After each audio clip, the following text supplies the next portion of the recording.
dueño de una importante red de casinos que se extendía desde Las Vegas a La Habana.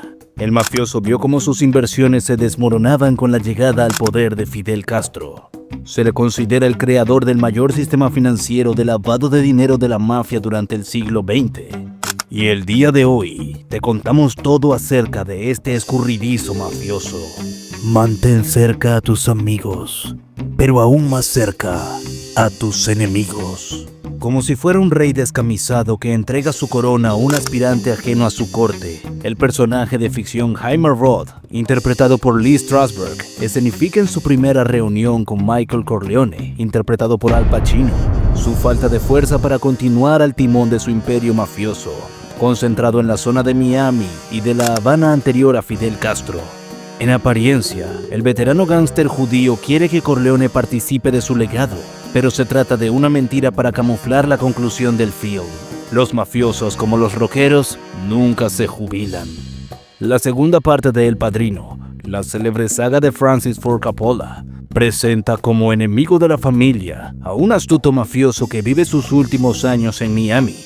Un personaje que el escritor Mario Puzo creó inspirándose en Meyer Lansky, la mano derecha del más poderoso e implacable mafioso del siglo XX, Lucky Luciano. Meyer Lansky, nacido con el nombre de Meyer Sushoulinsky en Grodno, hoy Bielorrusia, donde su familia había sufrido los terribles pogroms contra los judíos. En 1911 sus padres se mudaron a los Estados Unidos, asentándose en el Lower East Side de Manhattan, Nueva York. Allí, el joven entró en contacto con la legión de aspirantes a gángsters que inundaban sus calles. Uno de ellos, el siciliano Lucky Luciano, aprovechó que era mayor y más alto que Meyer, quien era bajito, raquítico y con orejas de soplillo, para robarle el almuerzo, no sin darle antes una paliza. Nada extraño en un barrio donde las diferentes facciones de emigrantes mantenían un enfrentamiento continuo, salvo porque aquellos dos niños no tardarían en hacerse inseparables. Tras sufrir varios encontronazos más con Luciano, el niño judío que siempre había resistido sin derramar una sola lágrima las agresiones del siciliano, sufrió un ataque de un grupo de adolescentes irlandeses. Al observar la escena, Luciano sacó una navaja y espantó a los irlandeses. Érase en aquel incidente el origen de la asociación criminal más influyente del siglo XX, Lucky Luciano. El judío de origen alemán Bugsy Siegel, futuro creador del primer gran hotel de Las Vegas, el célebre Frank Costello y Meyer Lansky. Estos personajes participaron de la lucrativa oportunidad criminal que ofrecieron los años 20, bajo la tutela originalmente del judío Arnold Rothstein, famoso por estar involucrado en el escándalo de las medias negras de 1919. Tanto Meyer como Luciano encabezaban sus propias bandas, en función del grupo de inmigrantes que aglutinaban. Pero la amistad entre ambos hizo que confluyeran en la mayoría de negocios. No en vano, la vinculación de un siciliano con Luciano con gángsters de otras nacionalidades levantó el recelo de la vieja escuela italiana. El orden establecido que despreciaba a cualquiera que no fuese siciliano, o al menos italiano. Aunque también se dedicaban al contrabando de alcohol y al negocio del juego, el dúo criminal encontró por aquellos años la actividad que vertebró su imperio: la heroína y los locales de prostitución, que administraba con el empleo de la narcoprostitución, es decir, hacía a las prostitutas adictas a la heroína y les pagaba con droga.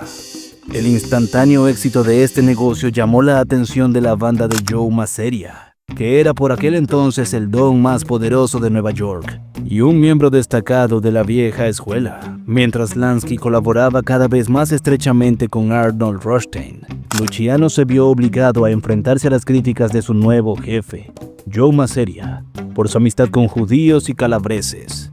El siciliano nunca pudo entender que Masseria le obligase a romper su asociación con el astuto Lansky, solo porque no era italiano, y se lo hizo pagar caro en la llamada Guerra de Castellamarese, que transcurrió entre 1929 y 1931, involucrando al resto de familias italianas. La guerra, que tuvo de trasfondo la lucha entre la visión más tradicional de mafia italiana y la portada de una nueva generación sin el menor problema en colaborar con otros grupos raciales, finalizó con la muerte de Masseria en un restaurante de Coney Island a manos de hombres de Luciano. Tras la refriega, el siciliano asumió el control de la banda y se alió paradójicamente con el máximo rival del fallecido Masseria. Salvatore Maranzano, quien convocó a las 5 familias de Nueva York para garantizar la paz. Durante la reunión, se autoproclamó Capo di tutti i capi, lo que significaba que cada don habría de compartir los beneficios con él. Además de su apoyo, Maranzano aceptó que el joven siciliano volviera a trabajar con Meyer Lansky y el resto de gángsters judíos, los cuales habían resultado enormemente rentables para sus bolsillos en el pasado. Cuando solo habían pasado 8 meses desde el cambio de régimen en Nueva York, Salvatore Maranzano planeó la forma de deshacerse de Lucky Luciano, cada día más peligroso a causa de su asociación con la brillante mente de Lansky. Principalmente fue el mafioso judío el que advirtió al siciliano de los planes de Maranzano y quien le ayudó a anticiparse con un movimiento definitivo, adelantándose a la reunión donde el Capo di tutti i capi planeaba asesinar a Luciano. Lansky envió a 4 de sus propios hombres a eliminar a Maranzano. Con los 2 últimos capos de la ciudad asesinados por órdenes de Luciano y de su grupo multirracial, la corona quedaba en sus manos. La victoria de Luciano vino acompañada de la reforma del máximo órgano mafioso, la comisión, formada por los jefes de las 5 familias de Nueva York y el jefe del Chicago Outfit, la oficina de Nueva Jersey y de las familias criminales de Kansas, Los Ángeles y Detroit, donde todos los jefes tenían el mismo voto, pero el siciliano se designó como el primero entre iguales. Al mismo tiempo, reorganizó su propia familia, la Genovese, nombrando a Vito Genovese como su segundo y a Frank Costello su consiglieri. Lansky, por razones obvias, quedaba fuera del organigrama formal, pero estaba llamado a ser la auténtica mano derecha de Luciano en las siguientes décadas y el autor de la mayor parte del sistema financiero de lavado de dinero de la mafia.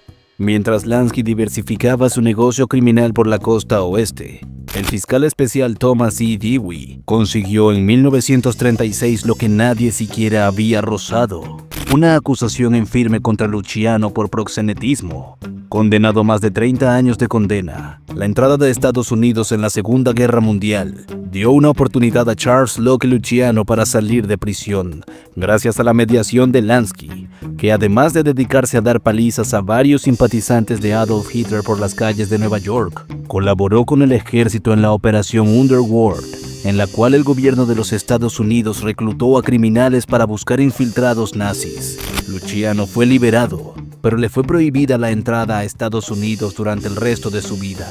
La Habana, el más grande paraíso de la mafia. Luciano se trasladó a vivir a Cuba hacia 1946, donde retomó el mando de las operaciones de la mafia estadounidense. Lansky y Luciano comenzaron a administrar una serie de casinos en Cuba con la ayuda del dictador cubano, el general Fulgencio Batista. A pesar de que el gobierno de los Estados Unidos presionaba débilmente para que Batista deportara al siciliano, allí se celebró el 22 de diciembre de 1946, en el Hotel Nacional, la histórica conferencia de La Habana, que representó una de las mayores reuniones de la mafia americana en todo el siglo XX, y un escaparate para invertir en lo que Lansky vislumbraba como Las Vegas latinas. En los años siguientes, Meyer y Batista se convirtieron en 2 socios inseparables, a cambio de gozar de vía libre para las licencias y mirar hacia otro lado incluso cuando se escuchaban disparos.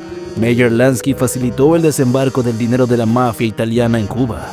Entre los casinos de Lansky estaba el Habana Riviera, el Nacional, el cual dominaba el castillo de los 3 reyes del Morro de la Bahía de La Habana, el Montmartre Club y otras muchas propiedades menores. No obstante, con la Revolución Cubana en 1959, el gobierno expropió todos los casinos y hoteles, forzando a los mafiosos a huir en desbandada. Y mientras, Batista se preparaba para salir a la República Dominicana y desde ahí a España, donde murió en el exilio en 1973.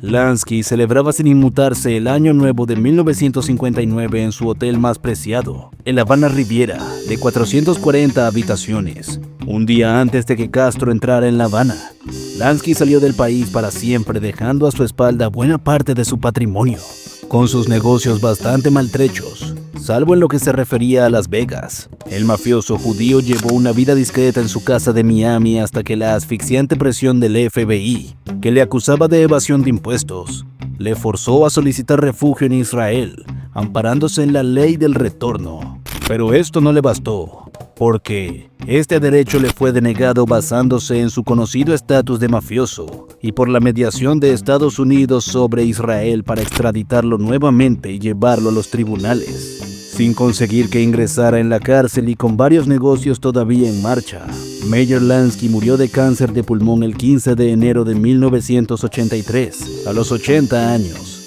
dejando una viuda y 3 hijos en su casa de Miami Beach, y finalizando así la vida y obra de un hombre que logró vencer a la justicia. Esto ha sido todo por el día de hoy. Recuerda suscribirte, activar la campanita y revisar nuestro contenido. Comenta si te gustó nuestro vídeo y no te pierdas el próximo.